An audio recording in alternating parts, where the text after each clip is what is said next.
The snow does not fall gently in Boston. In January of 1897, it came down like iron, gray, heavy, burying the city under a foot of silence. The gas lamps flickered against the wind. They cast long, trembling shadows, shadows that danced on the brick walls of MIT. Inside, the air was warm. It smelled of pipe tobacco. It smelled of chalk dust. This was a sanctuary for the mind, a place where chaos was ordered into neat rows. But on this Tuesday morning, chaos had found its way in. Professor Harrison Webb stood before the blackboard. He was a man of rigid habits. He arrived at 6 a.m. He drank tea, never coffee. He erased the board before class. But today, his hand froze. The board was not empty. It is strange, isn't it, how a single moment can shatter a lifetime of certainty.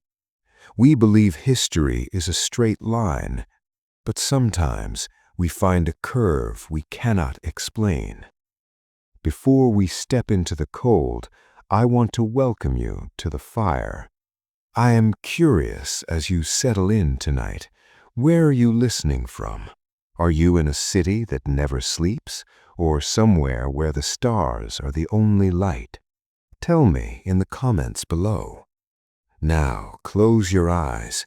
Ask yourself, do you believe in genius that comes from nowhere? Webb lowered the eraser. Chalk dust drifted in the light like gold. The equation on the board was his, a design for a bridge meant to span the gap between worlds. He had left it unfinished, a tangled mess of numbers. But now it was finished. Someone had written over his work. The handwriting was frantic, jagged, like the writer was in pain. They hadn't just solved it, they had corrected it. Webb adjusted his spectacles. His heart hammered against his ribs. He traced the lines. The mysterious writer had added a new variable, a variable for resonance. The math was clear. Webb's bridge wouldn't stand. It would collapse. It would kill everyone on it. Who was in here? Webb's voice cracked. The room was empty. Only the radiator clanged. He rushed to the door. The hallway was empty, just a mop bucket and a gray rag. The floor was still damp. A janitor? Webb laughed nervously. Impossible. The cleaning staff were ghosts. They scrubbed floors. They emptied ash bins. They did not know calculus. They certainly didn't know theories that hadn't been invented yet. But the truth settled in his stomach like lead. This ghost had just saved hundreds of lives. Webb had to find them, not to thank them, because a mind like that was dangerous. He waited that night. He hid in the shadows of the lecture hall. The gas lamps dimmed. The clock ticked. 1 a.m., 2 a.m. At 2:45, the door creaked. A small figure slipped inside, silent as a cat. It wasn't a man. It was a girl. Her dress was too big, hemmed with rough stitches, a woolen shawl wrapped tight. Her skin was the color of deep mahogany. Her braid was fraying. She couldn't have been more than 13. She ignored the grand room. She went straight to the board. She picked up the chalk. Webb watched. She didn't calculate. She just wrote, as if listening to a song only she could hear. The chalk squeaked. It flew across the slate. She was using symbols Webb had never seen. He stepped out. Stop! The girl froze. She didn't scream. She dropped the chalk. Clack! It echoed like a gunshot. She turned slowly. Her eyes were wide, dark, terrifyingly intelligent. There was no fear, only resignation. I didn't steal nothing, she whispered. Her voice was rough, a voice from the slums. "You didn't steal," Webb said. He raised his hands. "You fixed it. You knew the bridge would fall." She looked at the board. "It sings wrong," she said. Webb paused. It sings? The numbers, she tapped her temple. When they don't fit, they hum, a low, sick sound, like a string about to snap. I just wanted the noise to stop. Webb felt a chill. He wasn't looking at a vandal. He was looking at something new. "What is your name?" She hesitated. Lydia Johnson. My mama cleans the floors." "Lydia," Webb breathed. "Do you know what you are?" She looked at her dusty hands. "Yes, sir. Mama says I'm cursed." Webb looked at the equation, then at the shivering girl. He stood on a precipice. The year was 1897. The world was cruel to women, crueler to those of color. If he told the university, they wouldn't give her a scholarship. They would put her in a jar. "Lydia," Webb whispered, "erase the board. Erase it all. Never let anyone see you write again." Lydia reached for the eraser, but then a shadow fell across the glass door. The handle turned. They were not alone. The handle jiggled. It did not open. Webb had locked it. The shadow lingered on the frosted glass, a tall silhouette, a top hat. It paused, and then moved on. Footsteps receded down the marble hall. Click, clack, click, clack. Webb exhaled. He looked at Lydia. She hadn't flinched. She was listening, head cocked to the side, counting the seconds. "He walks with a limp," she murmured. "Left leg. He's carrying something heavy on his right." Webb stared. "That was Dean Galloway. He carries budget reports. How did you know?" "The rhythm," she said. "Sound is just numbers hitting the air." That night, a pact was formed, a secret that would doom them both. Webb couldn't send her away. The curiosity was a sickness. He had to know the limits of her mind. He visited her mother, Sarah, a weary woman in a drafty room. She barred the door with her arm. "She ain't for show," Sarah hissed. "You people break things you don't understand." "I won't break her," Webb pleaded. "I want to learn from her." He offered money. Sarah took it, but her eyes remained cold. "Keep her secret," she warned. "The devil watches when you show off his gifts." For 3 months, they met in the basement, near the boiler room. The steam pipes hissed. The air was thick and hot. Webb started with geometry. Lydia flipped the pages. "Boring," she said. "Circles are just lines that don't know when to stop." He moved to calculus. Newton. She devoured it. She argued with it. She said Newton's work was messy. One night, Webb brought the three-body problem, a puzzle that had stumped the world. Lydia stared at the paper. She closed her eyes. She began to rock. A low hum rose in her throat. In the dim light, she looked like a medium, channeling the universe.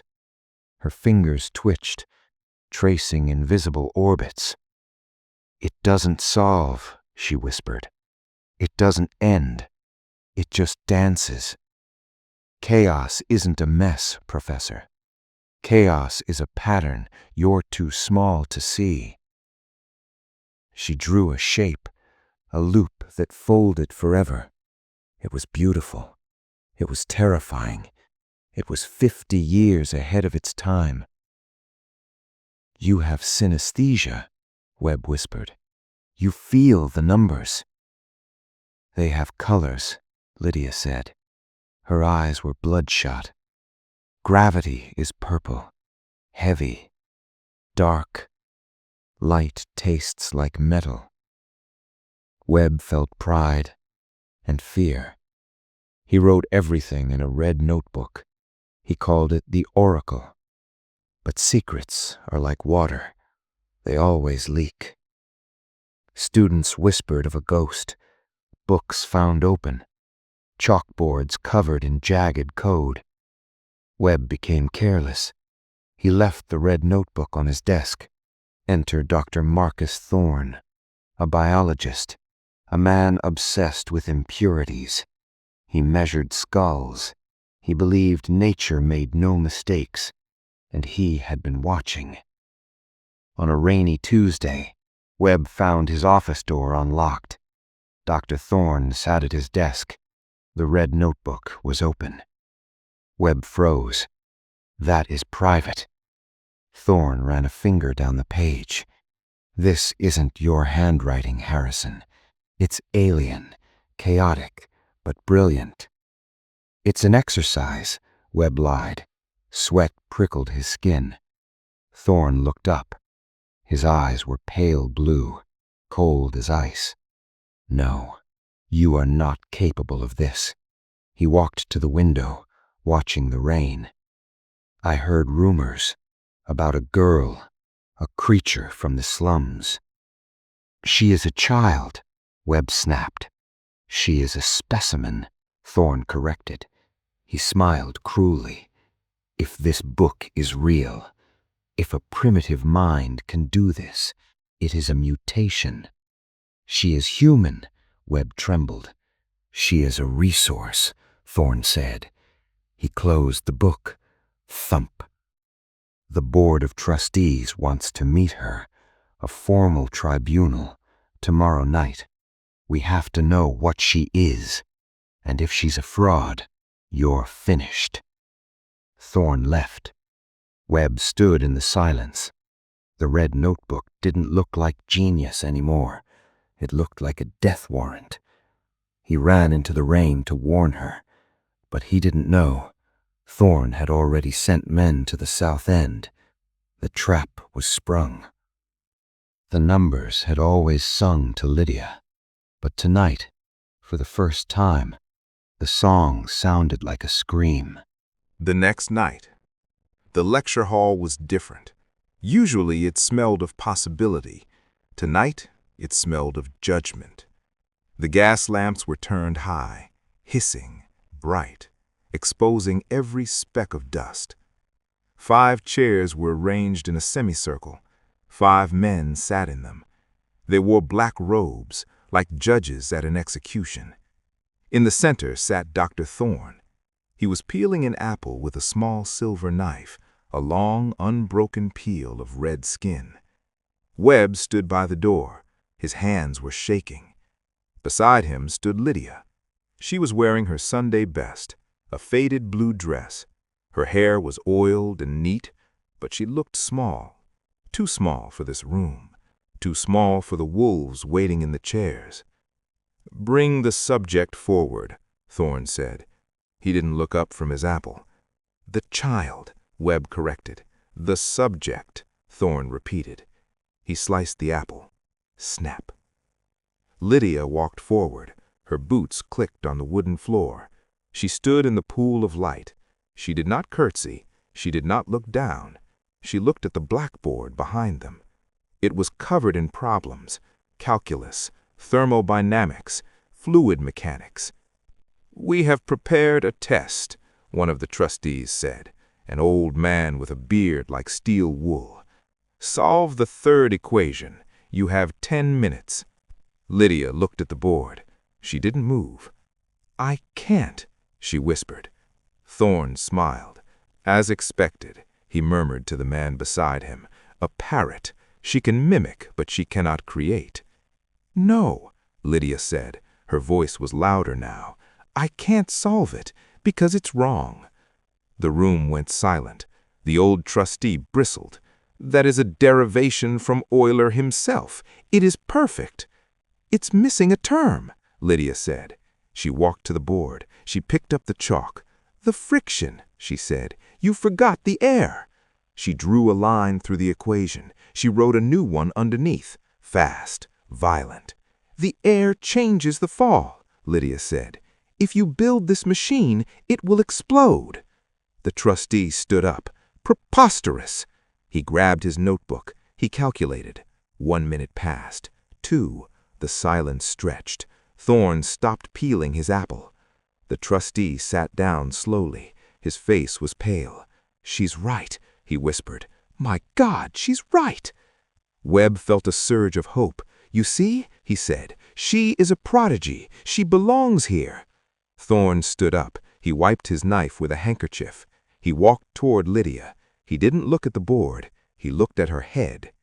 "Intelligence is a trait, Harrison," Thorne said softly, "like blue eyes or a cleft chin.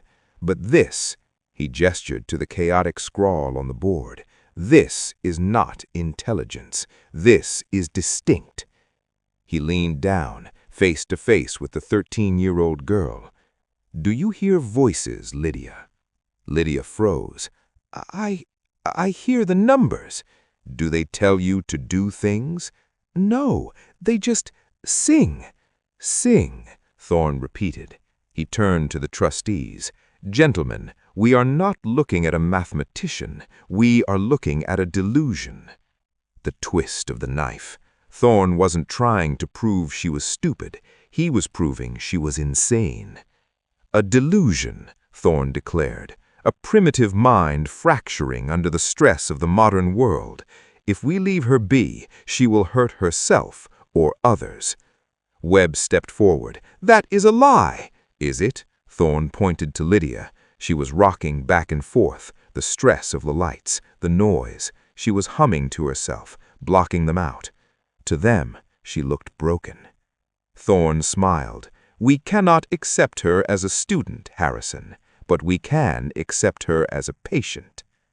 The trap snapped shut, not with a bang, but with a signature on a piece of paper. They ran. Webb grabbed Lydia's hand. They burst out of the lecture hall, into the night. The rain had turned the snow into slush, gray mud, freezing.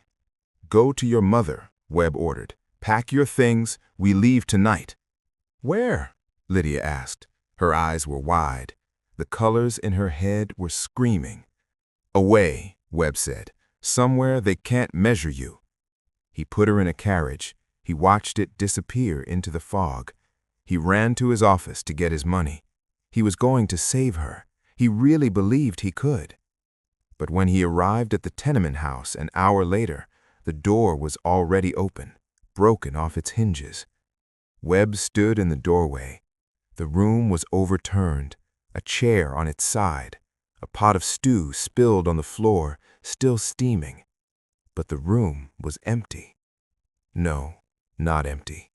Sarah was there, Lydia's mother.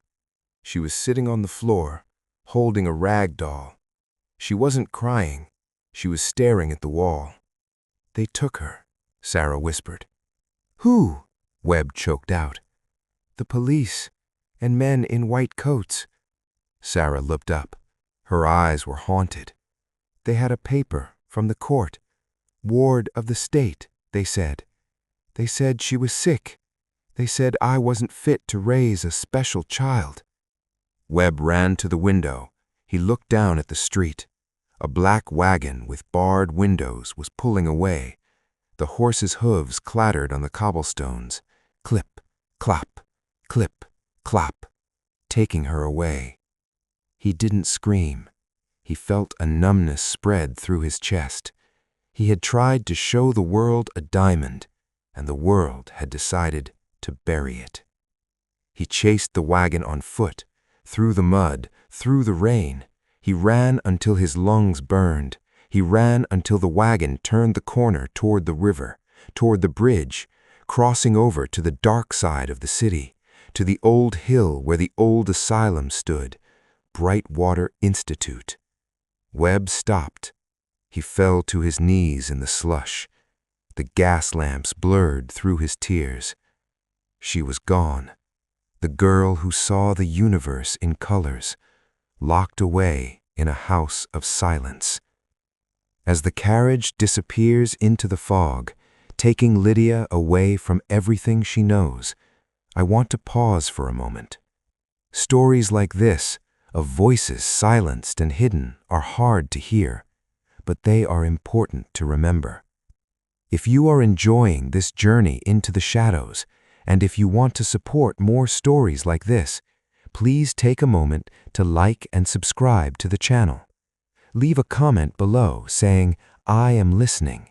It helps us bring these ghosts back to life. Now, let's follow her into the darkness. Brightwater Institute was not a hospital. It was a fortress. Built of gray stone, ivy choked the windows, blocking the sun. Inside, it didn't smell like sickness. It smelled of bleach and iron. Lydia was in room 402, a small cell at the top of the tower. There was a bed, a window with bars, and a chair. No books, no paper, no pencils. Thorne knew. He knew that for Lydia, writing was breathing, so he took it away. He wanted to see what would happen to the pressure inside her mind if he sealed the valve. Days turned into weeks. Lydia sat on the floor. She stared at the wall. To the guards, she looked catatonic, but she wasn't. She was calculating. She counted the bricks. She calculated the load-bearing stress of the archway. She measured the frequency of the dripping tap. Drip, drop, drip. The universe was still there. She just couldn't write it down.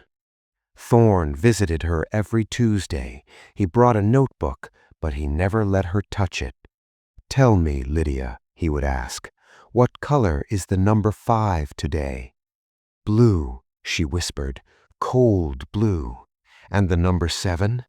"Yellow, like a bruise." Thorne wrote it down. "Fascinating," he muttered. "Synesthetic cross-wiring. The sensory cortex is bleeding into the logic centers." One day he brought a new doctor, a surgeon. They stood outside her door. They thought she couldn't hear, but Lydia could hear a pin drop 3 rooms away. "The location is specific," Thorne said. "If we sever the connection right here, behind the frontal lobe." "A lobotomy?" the surgeon asked. "A correction," Thorne replied. "We can stop the hallucinations. We can turn off the colors. She will be normal, quiet, obedient." Lydia squeezed her eyes shut. The colors in her head flared. Red, alarm red. They weren't going to study her. They were going to erase her. They were going to cut out the part of her that made her her. She looked at the window. Beyond the bars, the moon was rising. She calculated the distance to the ground, 50 feet. She calculated the strength of the bars, iron, rusted. She calculated the probability of escape, 0. Unless the variable changed. That night, a pebble hit her window. Click, then another. Click. Lydia dragged herself up. She looked down into the courtyard. Standing in the shadows of the ivy was a man in a long coat, wearing a hat pulled low. Professor Webb. He hadn't given up, and he wasn't alone. The equation of her escape had begun, but the math was going to be dangerous. The pebble was the signal. Webb wasn't alone. Beside him stood a man named Silas, a locksmith from the shipyards, a man with hands like leather and no questions. Silas approached the heavy oak door of the east wing. He didn't use a key. He used a thin strip of steel. He worked by touch. Click. The latch gave way. The door groaned open. They slipped inside. The asylum was sleeping, but it was a restless sleep. Down the corridors, people moaned in their dreams. Webb moved fast. He knew the layout. Thorne's office, the keys, then the tower. They reached the spiral stairs. Webb's heart was hammering against his ribs. He was a professor, not a thief. But love makes us do strange things, and he loved that mind. He reached room 402. He fumbled with the key ring, iron clinking on iron. Loud, too loud. From down the hall, a voice shouted, "Who's there?" Webb jammed the key in. It turned. He threw the door open. Lydia was standing there, wrapped in her thin blanket. She didn't ask questions. She ran. "The stairs!" Webb hissed. They took the steps 2 at a time, but the alarm had been raised. A bell began to ring, high, piercing, clanging through the stone bones of the building. "Stop them!" Guards were shouting below, boots thundering on the floorboards. They burst out the side door, into the cold night air. The rain had stopped, but the mud was deep. "Run, Lydia!" She was small. She was fast. She ran like a deer, weaving through the dark trees. Webb struggled to keep up. His breath came in white puffs. Behind them, lanterns flared to life, like angry fireflies swarming the building. Dogs began to bark. "The wall!" Silas shouted. He was waiting by the perimeter. A 10-foot brick wall covered in moss. Silas cupped his hands. "Up, girl!" Lydia stepped into his hands. He launched her up. She grabbed the top. She pulled herself over. She disappeared into the dark. Webb scrambled after her. He scraped his hands. He tore his coat, but he made it over. They fell onto the wet grass on the other side. Freedom. They didn't stop. They ran until the asylum was just a dark silhouette against the moon. They reached the wagon hidden on the logging road. Lydia's mother was there. She pulled Lydia into her arms. They didn't speak. They just held each other, shaking.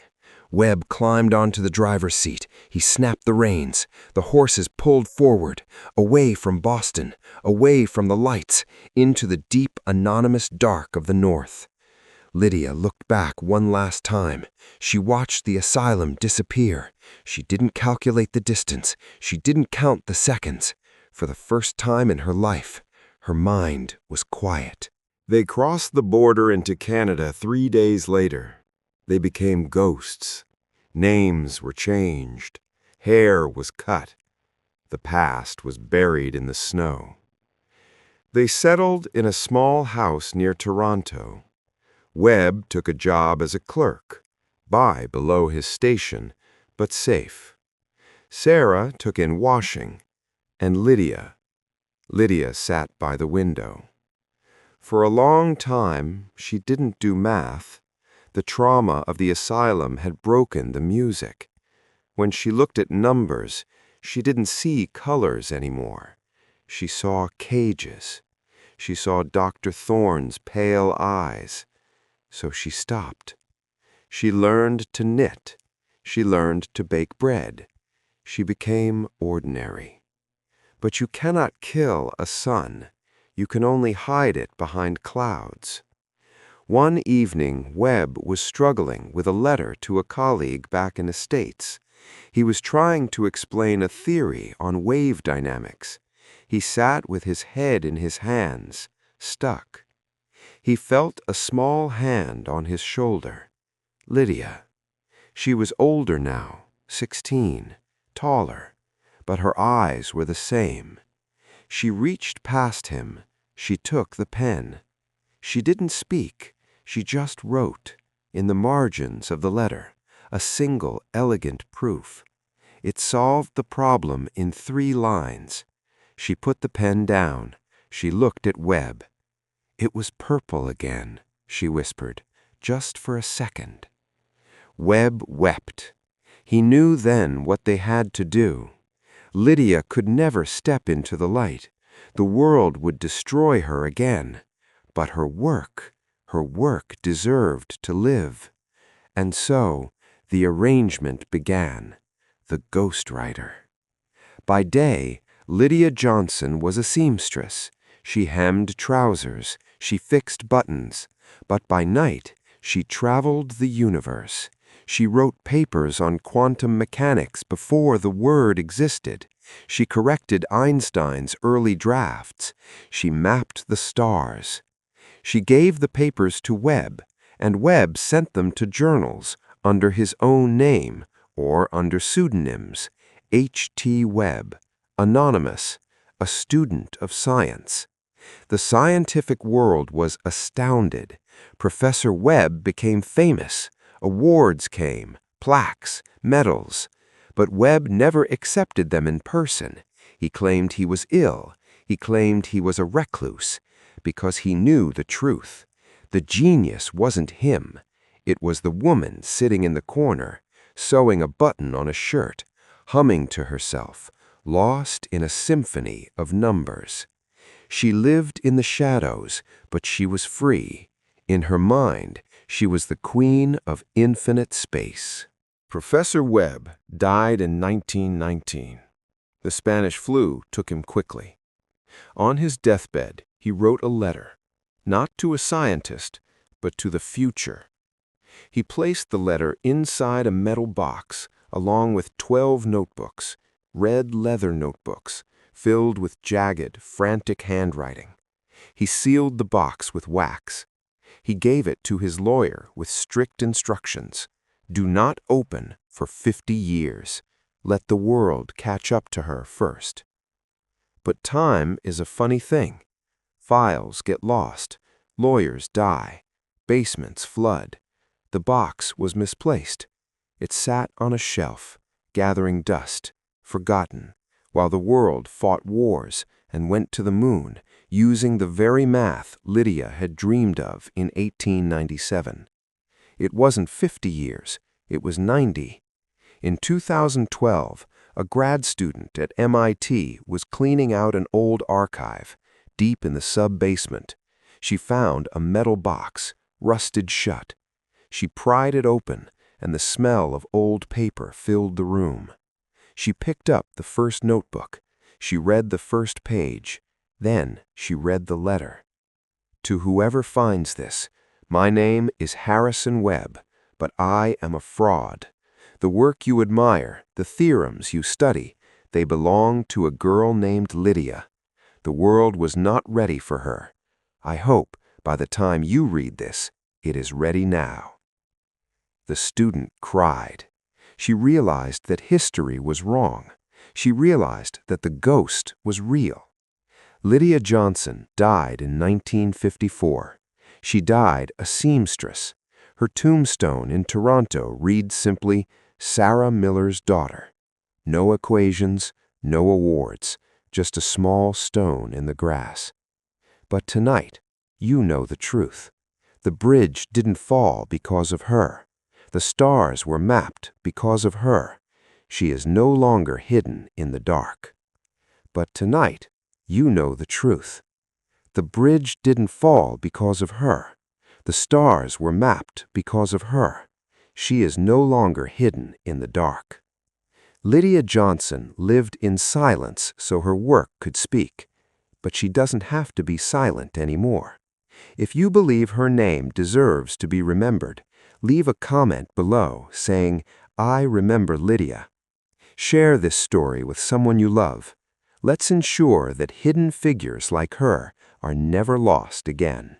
Years moved like a river, slow, unstoppable. The 1920s roared and faded.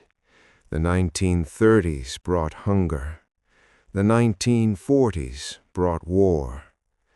Through it all, Lydia sat in her chair. Her hair had turned the color of steel wool. Her hands, once so fast with chalk, were now knotted with arthritis. Holding a needle was hard. Holding a pen was impossible.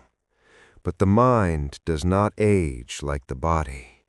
Inside, the colors were still there, though they were softer now, pastels instead of neon. The song of the universe had become a lullaby. She lived alone now. Webb was long gone. Her mother was sleeping in the earth.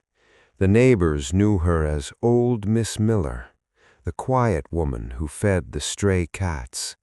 They didn't know she had corrected the trajectory of the V-2 rockets in her head while listening to the radio. They didn't know she understood the atom bomb before Oppenheimer built it. One rainy afternoon in 1953, a neighbor's child came to her door, a little boy named Thomas. He was crying. He held a crumpled math homework. "I can't do it," he sobbed. "The numbers don't make sense." Lydia invited him in. She gave him a warm cup of tea. She smoothed out the paper. It was simple multiplication, but to the boy it was a mountain. Lydia looked at him. She saw herself, 50 years ago, in the cold lecture hall. "Don't look at the numbers, Thomas," she whispered. Her voice was thin, like dry leaves. "Listen to them." "Listen?" the boy asked. "Every number has a beat," she said. She tapped the table. Tap, tap, tap. 3 is a waltz. 4 is a march. If you find the rhythm, the answer dances for you. For the next hour, the ghost mathematician of MIT, the genius who terrified the establishment, taught a 7-year-old boy how to count by tapping on a wooden table. There was no chalkboard, no grand theory, just a candle flickering in the rain. When Thomas left, he was smiling. He didn't know he had just been tutored by the greatest mind of the century. He just knew that math wasn't scary anymore. Lydia watched him go. She sat back in her chair. She closed her eyes. The room was silent, but in her head, for the first time in decades, the chaotic noise resolved into a perfect single note: peace. She realized then she didn't need the world to know her name. She had given the music to someone else, and that was enough. And so we return to where we began, to the snow. Imagine the streets of Boston tonight. The gas lamps are long gone, replaced by electric lights. But the snow falls the same way, covering the old brick buildings, softening the edges of the world. Walk with me, one last time, through the quiet halls of the university. The blackboards are clean, the classrooms are empty, the dust motes dance in the moonlight. Silence. Walk past the bridge, the one that stands strong against the wind, held up by steel and stone, and by the secret numbers hidden in its bones. The river flows beneath it, dark and deep, carrying secrets to the sea. Travel north, past the city limits, to the woods where the asylum once stood. The building is gone now, reclaimed by the forest. Trees grow where the tower used to be. Roots wrap around the old stones.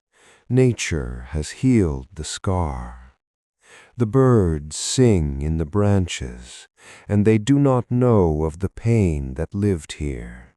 They only know the morning.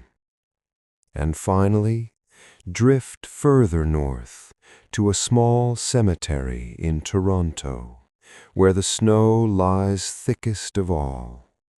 There is a stone there, worn by time. If you listen closely, you can hear the wind whistling through the trees. It sounds like a melody, a song of numbers, rising and falling. Infinite, eternal. The story is over. The book is closed. The red leather notebooks are safe. The ghost is at rest. You are safe. You are warm. The questions are answered. The anxiety is gone. Let the snow cover you. Let the fire warm you. Let the numbers count you down. 3, 2, 1. Let the silence hold you.